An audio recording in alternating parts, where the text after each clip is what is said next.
Hello friends, welcome to my channel simple B N BPSC. आज हम करने वाले हैं सीटेट के प्रीवियस ईयर क्वेश्चन जो कि पेपर 2 में पूछे गए हैं।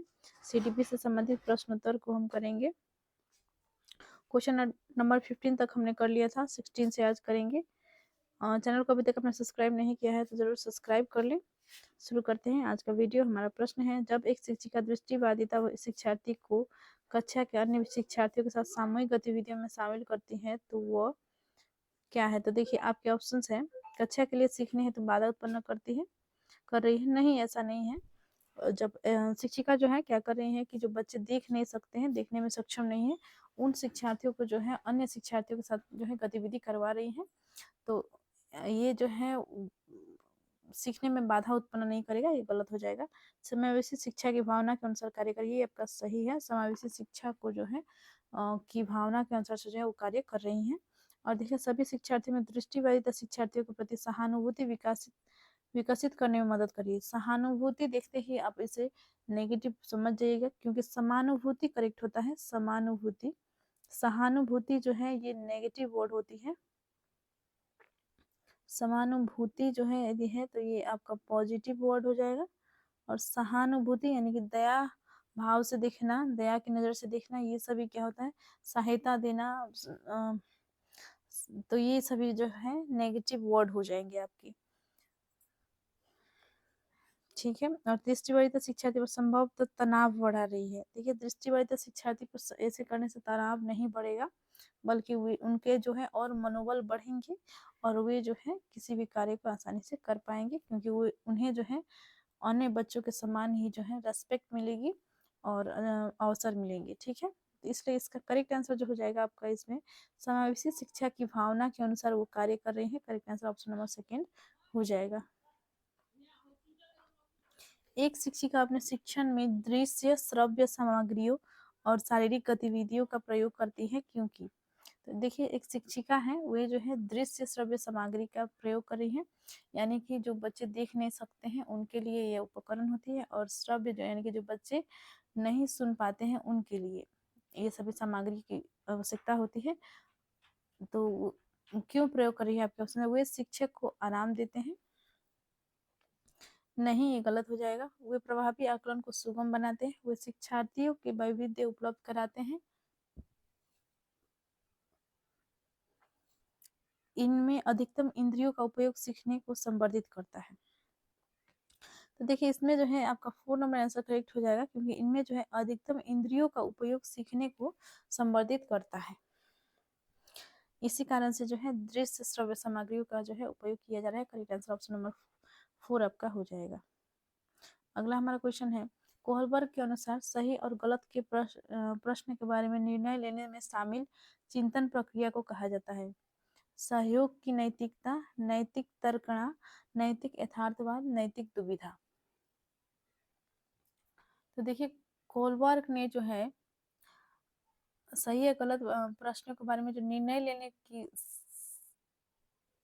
लेने में जो प्रक्रिया शामिल है, इस चिंतन प्रक्रिया को क्या कहा जाता है। तो ये जो है हम तर्क करते हैं कि ये सही है ये गलत है, इसे जो है हम तर्क करते हैं।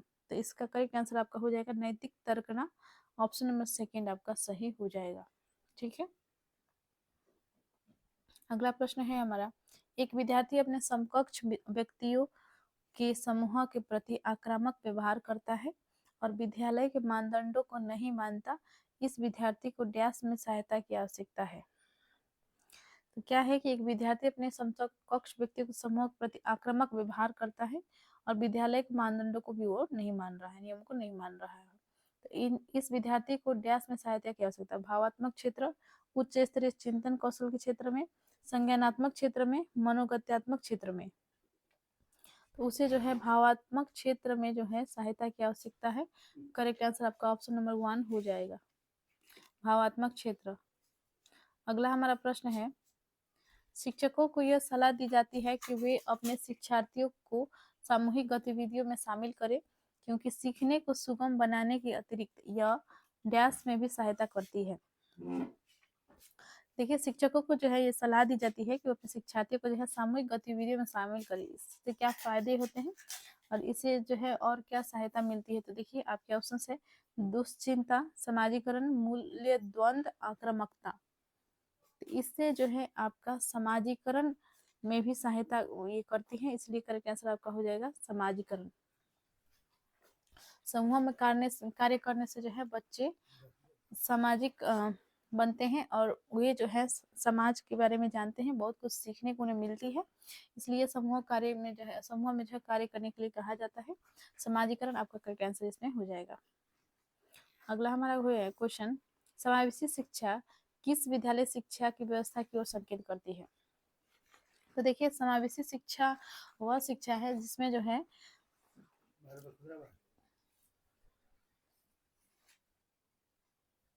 दिव्यांग बच्चे जो हैं अन्य बच्चों के साथ जो है बैठकर शिक्षा लेते हैं, यानी कि एक ही साथ जो है एक ही नियमित विद्यालय में जो है उन्हें शिक्षा दी जाती है।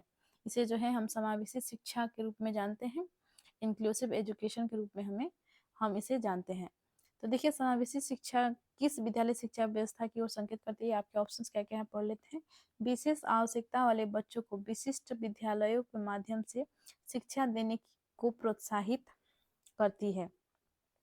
तो देखिए विशिष्ट विद्यालयों के माध्यम से नहीं, बल्कि जो विद्यालय हैं जिसमें अन्य बच्चे पढ़ते हैं उन्हीं विद्यालयों में, तो ये आपका ऑप्शन गलत हो जाएगा। केवल बालिका शिक्षा को बढ़ावा देने की आवश्यकता पर बल देता है, नहीं, ये गलत हो जाएगा।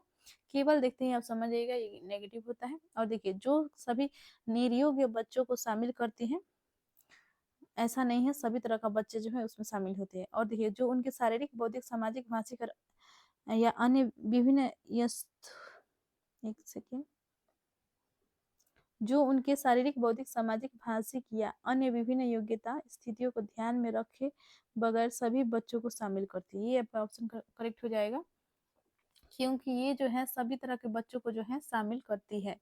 ठीक है,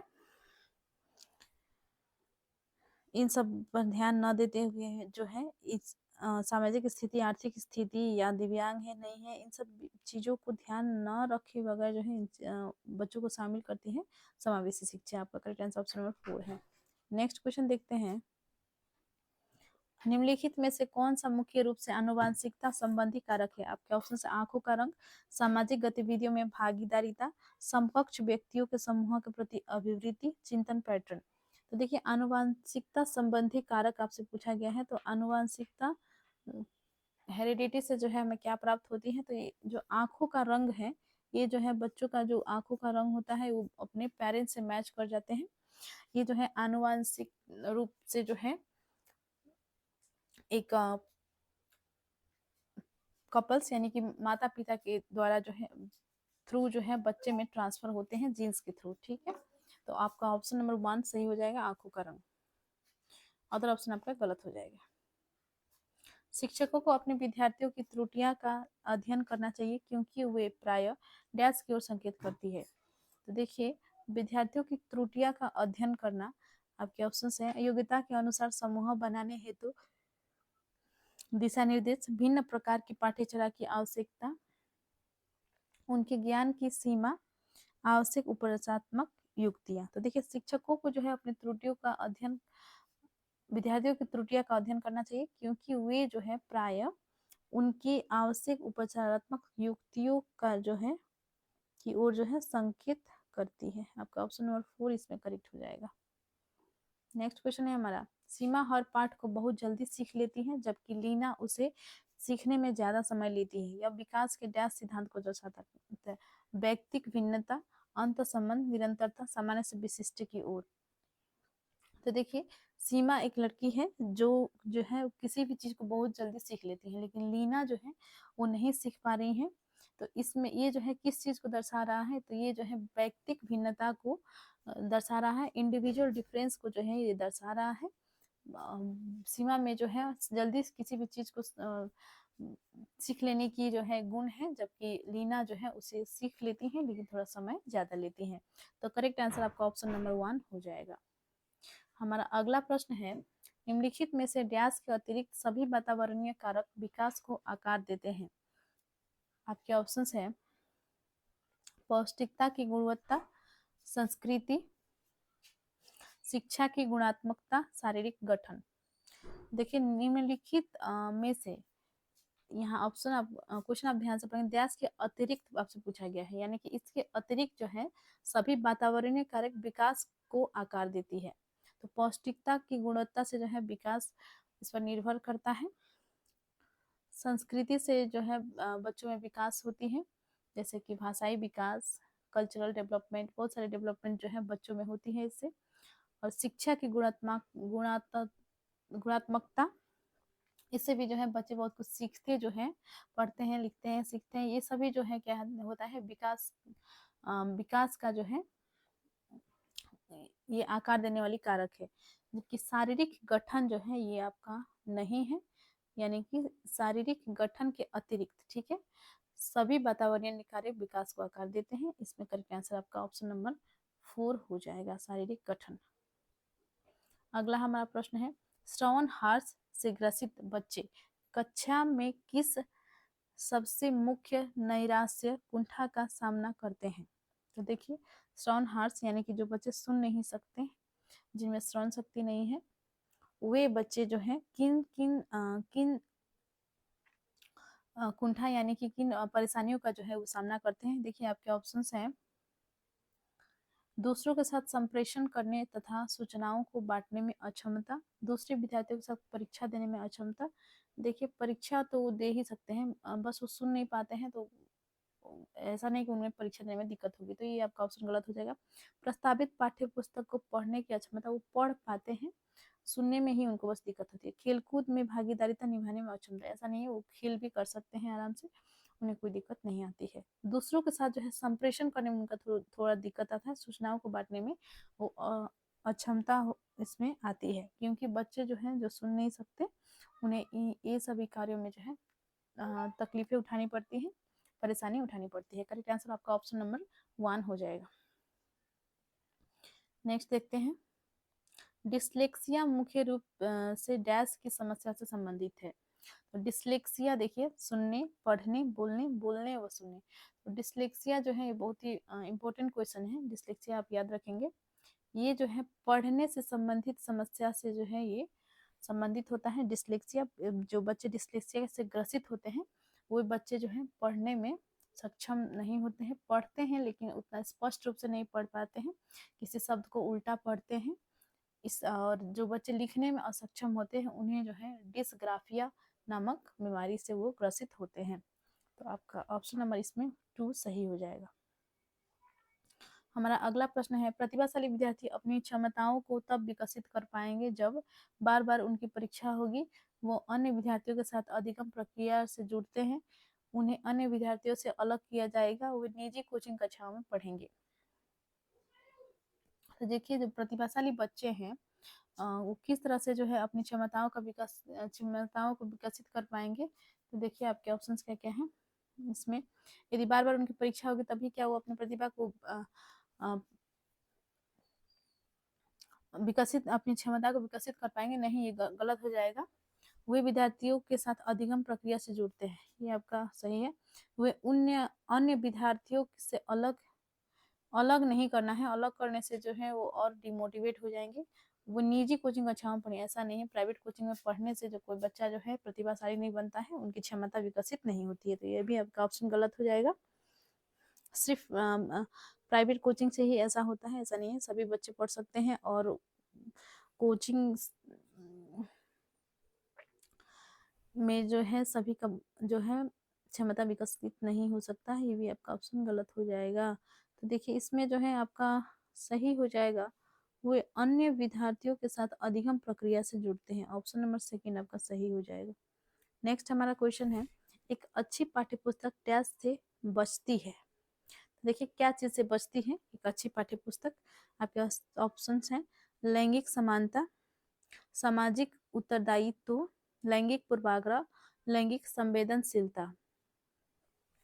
तो लैंगिक पूर्वाग्रह से जो है एक अच्छी पाठ्यपुस्तक को जो है बचाया जाता है, उसमें लैंगिक पूर्वाग्रह को जो है शामिल नहीं किया जाता है, क्योंकि इससे जो है बच्चे जो पाठ्य पुस्तक पढ़ेंगे उनमें भी जो है ये गलत अवधारणा जो है विकसित कर सकता है। इसी कारण से जो है इसे एक अच्छी पाठ्य पुस्तक जो है ये लैंगिक पूर्वाग्रह से बचती है। ठीक है, अगला हमारा प्रश्न है, पियाजे के अनुसार संज्ञानात्मक विकास के किस चरण पर बच्चा वस्तु स्थायित्व को प्रदर्शित करता है?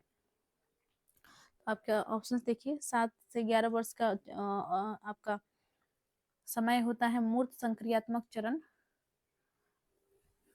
तो वे जो है वस्तु स्थायित्व यानी कि ऑब्जेक्ट परमानेंस।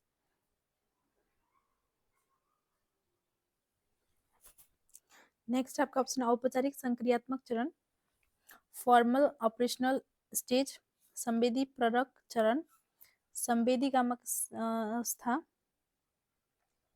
और देखिए इसमें आपका होगा पूर्व संक्रियात्मक चरण। इसमें जो है देखिए आपका करेक्ट आंसर हो जाएगा संवेदी प्रेरक।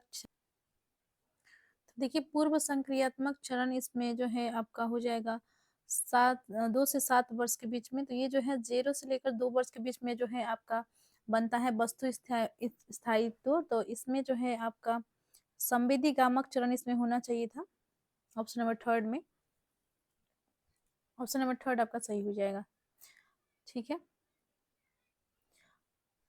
मिलते हैं नेक्स्ट वीडियो में। चैनल को जरूर सब्सक्राइब कर ले और आपसे रिक्वेस्ट है कि वीडियो को जरूर एक ग्रुप में शेयर करें। धन्यवाद।